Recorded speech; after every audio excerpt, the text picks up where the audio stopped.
Kamu juga adalah dewa bela diri. Ibumu juga adalah dewa bela diri. Bahkan pelayan wanita yang memijatmu adalah jenius tingkat 3S. Namun kamu justru membangkitkan bakat tingkat D terendah. Hal ini membuat kultivasimu jauh tertinggal dari teman sebayamu. Namun kamu sama sekali tidak peduli bahkan meremehkan. Karena sekalipun mereka berlatih seumur hidup, mereka hanya bisa datang ke rumahmu sebagai pengawal. Karena sejak lahir kamu adalah penguasa Istana Langit. Namun saat usiamu 38 tahun berbagai makhluk buas menyerang bumi biru. Ayahmu tewas dikepung makhluk buas dan keluargamu pun musnah sepenuhnya. Pada usia 60 tahun sistem pencuci dosa penjahat akhirnya datang. Namun saat itu kamu sudah tidak lagi mampu. Maka kamu memilih menentang takdir dan memutuskan untuk memulai ulang. Saat membuka mata lagi bukan hanya kamu kembali ke usia 18 tahun. Bahkan sistem pun aktif 60 tahun lebih awal. Di hadapanmu masih pelayan wanita yang memijatmu itu. Bertemu kembali dengan orang lama setelah 30 tahun. Dulu pelayan pribadimu tak tahan dengan perlakuanmu dan akhirnya pergi.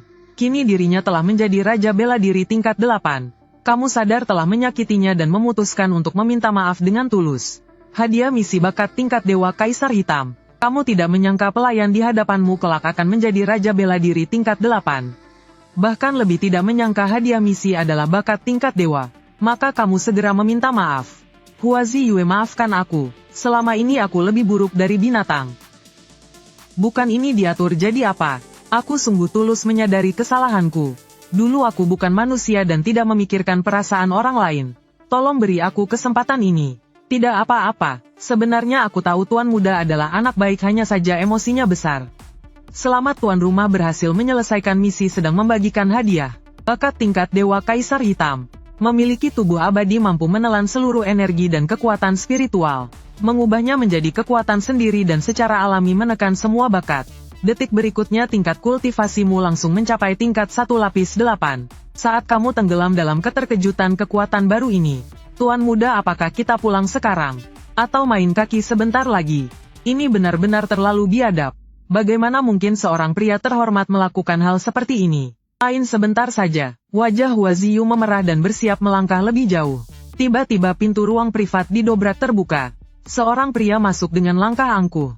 Wah, tuan muda, mainnya cukup seru ya. Bagaimana kalau menukar pelayan wanitamu denganku? Su Zhengyang adalah adik pemilik tempat ini.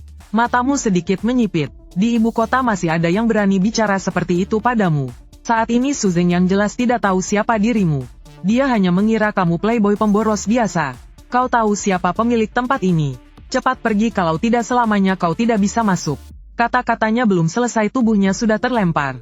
Su Zhengyang yang jatuh ke tanah langsung tertegun. Ada yang berani memukulku di sini. Sebenarnya aku tidak ingin bertindak, tapi jika Ziyu menamparmu aku takut kau menikmatinya.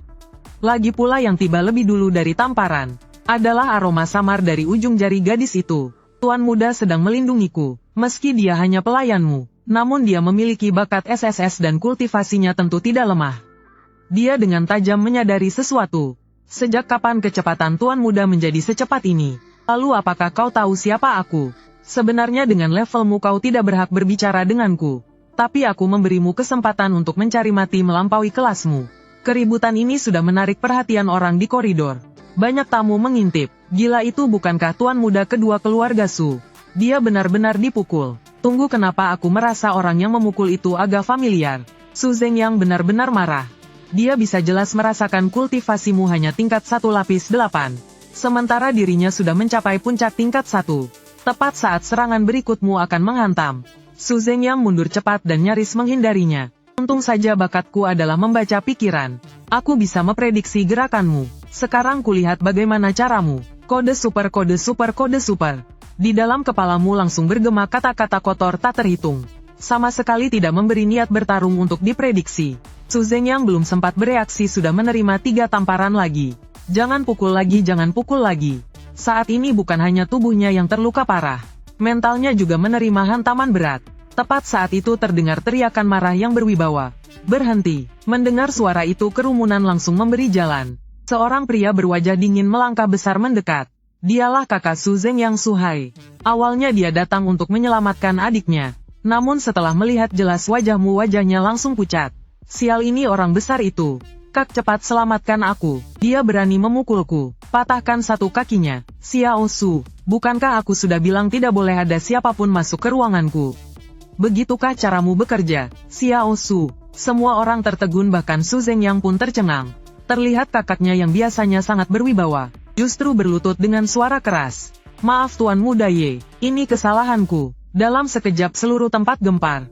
Gila Tuan Muda Ye, jangan-jangan dia itu, luar biasa, kena batu besar. Dia itu Ye Xiao Guo. Su Zhengyang akhirnya menyadari sesuatu, wajahnya langsung pucat. Cepat berlutut. Su Zhengyang segera berlutut di tanah, seluruh tubuhnya gemetar. Tahu kenapa aku memukulnya? Su Hai mana berani mengaku dirinya tahu. Pasti karena adiknya tidak tahu diri. Dan mengganggu kesenangan Tuan Muda ini. Karena dalam hidupku paling tidak tahan melihat penindasan pria dan wanita. Begitu melihat adikmu bersikap seperti itu, aku langsung emosi. Semua orang langsung tertegun. Bukan kamu juga melakukan hal itu setiap hari? Kamu masih berani berkata begitu? Dahi Su Hai penuh keringat. Biasanya cukup dengan beberapa kata manis dan sedikit keuntungan. Tuan muda ini biasanya malas mempermasalahkannya. Kali ini juga pasti sama.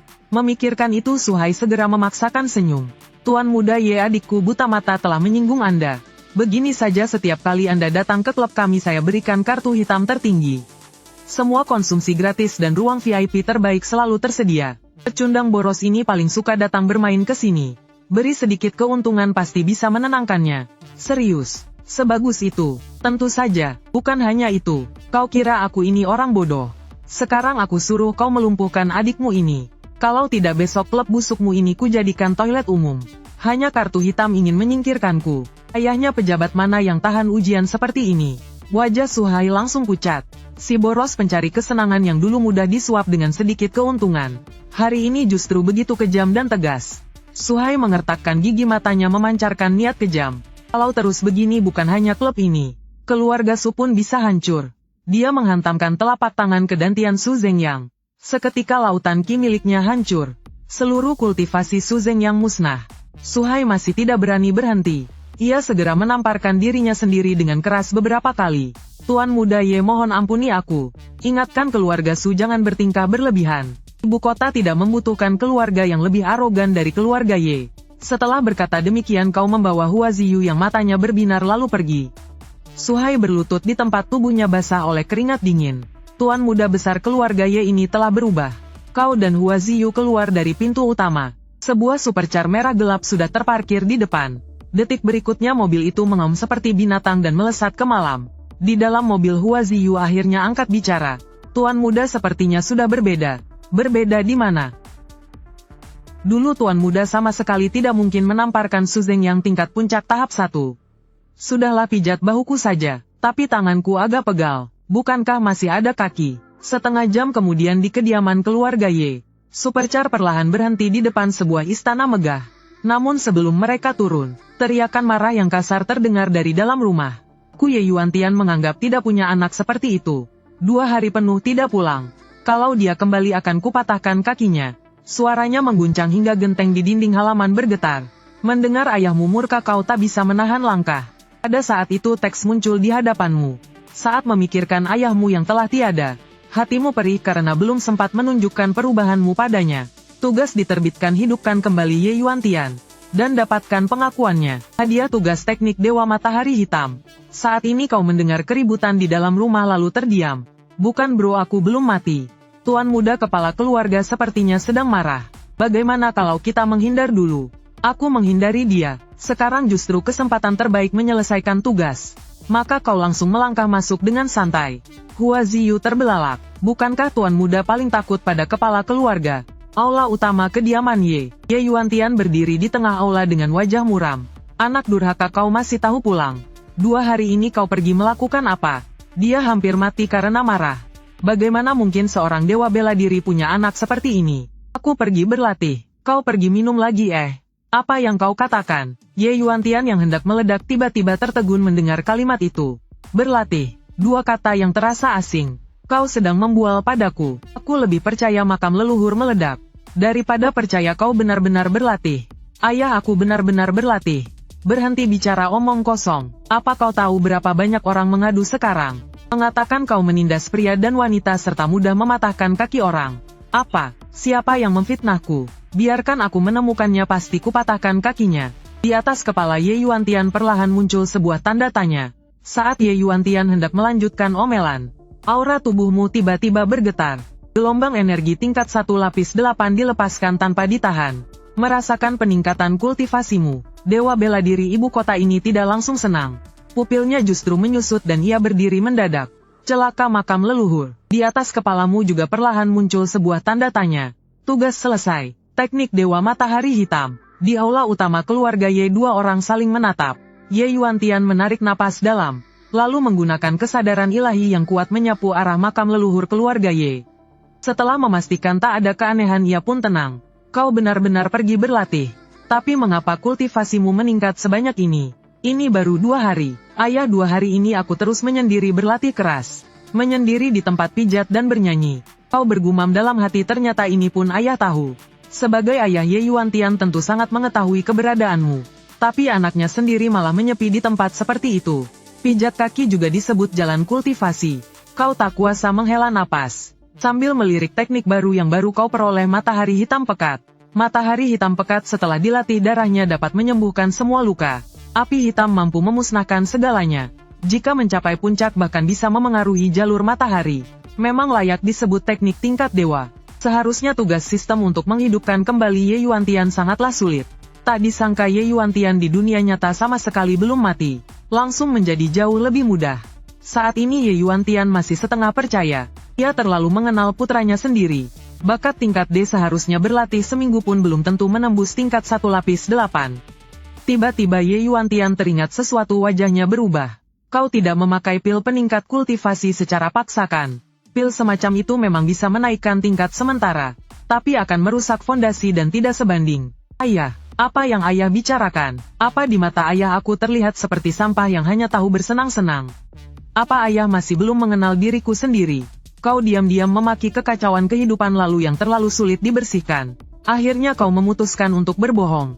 Ayah, sebenarnya bakatku berevolusi. Pupil Ye Yuantian langsung menyusut. Setelah sadar ia segera mengangkat tangan dan menekan bahumu. Energi spiritual yang besar langsung menyusuri meridian tubuhmu. Ekspresi seriusnya langsung membeku, digantikan oleh keterkejutan yang tak bisa disembunyikan. Bagaimana mungkin sekuat ini? Ye Yuantian tentu tahu bakat bisa berevolusi. Namun kondisimu sudah sepenuhnya di luar nalar. Seperti semut berubah menjadi naga raksasa yang terbang menembus langit. Ayah, kalau masih tidak percaya, bagaimana kalau aku berlatih sekali di depan ayah? Ye Yuantian menarik napas dalam-dalam dengan tatapan rumit. Ini pertama kalinya ia menatapmu dengan pandangan seorang jenius. Menatap anak yang dulu dianggap tak berguna itu.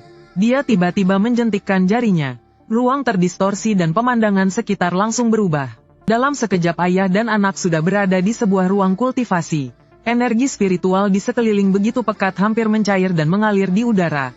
Energi spiritual di sini bahkan 100 tahun pun tak akan habis kau gunakan. Cukup naik 1 tingkat saja maka aku akan percaya padamu. Sebenarnya Ye Yuantian sudah lama percaya. Dia hanya ingin melihat langsung caramu berkultivasi. Kau tak banyak bicara, langsung duduk bersila dan menjalankan Matahari Hitam Pekat. Dalam sekejap api hitam meledak dari dalam tubuhmu. Seperti naga iblis dari jurang bangkit dan menyapu seluruh ruang kultivasi. Api ini apa sebenarnya? Teknik apa ini? Bahkan dia sendiri belum pernah melihatnya. Api hitam itu seperti binatang buas yang rakus. Dengan gila melahap energi spiritual di ruang kultivasi. Lalu berubah menjadi arus dahsyat yang masuk ke tubuhmu. Setelah itu tingkat kultivasimu melonjak liar. Tingkat 1 lapis 9, tingkat 1 puncak. Ye Yuantian melongo ini baru beberapa detik. Dan pada saat ini kultivasimu masih terus meningkat. Tingkat 2 lapis 1 lapis 2 lapis 3. Hingga akhirnya kecepatan peningkatan mengerikan itu perlahan berhenti. Orang tua, bagaimana menurutmu? Kau sialan dirasuki orang lain ya? Anak kandungku cuma 2 hari duduk di tempat hiburan. Abis itu langsung jadi jenius. Kemudian Ye Yuantian tiba-tiba teringat sesuatu lalu menepuk tangan. 3 sosok muncul secepat bayangan hantu. Ketiganya berpakaian hitam dan semuanya adalah ahli tingkat 3. Kepala keluarga. Saat mereka mengangkat kepala dan melihatmu, terselip kilatan meremehkan yang sulit disadari di mata mereka. Tuan muda, lagi pula reputasimu diketahui semua orang. Tak ada yang menyukai orang sepertimu. Kau dengan tajam menangkap rasa meremehkan di mata mereka. Pada saat itu tiba-tiba muncul tulisan sistem di depan mata. Kau bertemu kembali dengan mantan pengawal keluarga. Kini mereka semua telah menjadi ahli tingkat 8. Terhadapmu sebagai tuan muda mereka sudah lama kehilangan rasa hormat. Tugas dirilis merebut kembali rasa hormat mereka. Hadiah tugas bakat tingkat dewa-dewa guntur. Kilatan cahaya tajam melintas di matamu. Biarkan aku melihat dirimu yang telah terlahir kembali. Ketiga orang ini semuanya adalah jenius yang mampu bertarung melampaui tingkat. Jika bergabung mereka bahkan bisa mengalahkan tahap akhir tingkat 3. Ye Yuantian tahu kau tak mampu mengalahkan mereka tapi dia ingin melihat batas anaknya. Ketiga pengawal saling berpandangan jelas memahami maksudnya. Kesempatan mengajari tuan muda pemboros seperti ini tidak datang setiap hari. Tuan muda mohon maaf jika kami lancang. Meski kata-katanya sopan tatapan mereka jelas berkata, siapa yang tak tahu betapa lemahnya dirimu mari kita lihat berapa jurus kau bisa bertahan. Kalian, tidak puas. Ketiganya tertegun sebelum sempat bereaksi. Aura kaisar hitam milikmu meledak hebat. Tanah retak sosokmu langsung menghilang. Pengawal terdepan pucat ketakutan belum sempat bereaksi. Tenggorokannya sudah dicekik oleh telapak tangan yang memancarkan hawa panas. Dua lainnya melihat itu langsung bergerak untuk menyelamatkan. Namun saat itu tekanan kaisar menekan bak gunung runtuh. Berlutut, wajah mereka berdua seketika memucat. Kaki mereka tak terkendali hingga berlutut ke tanah.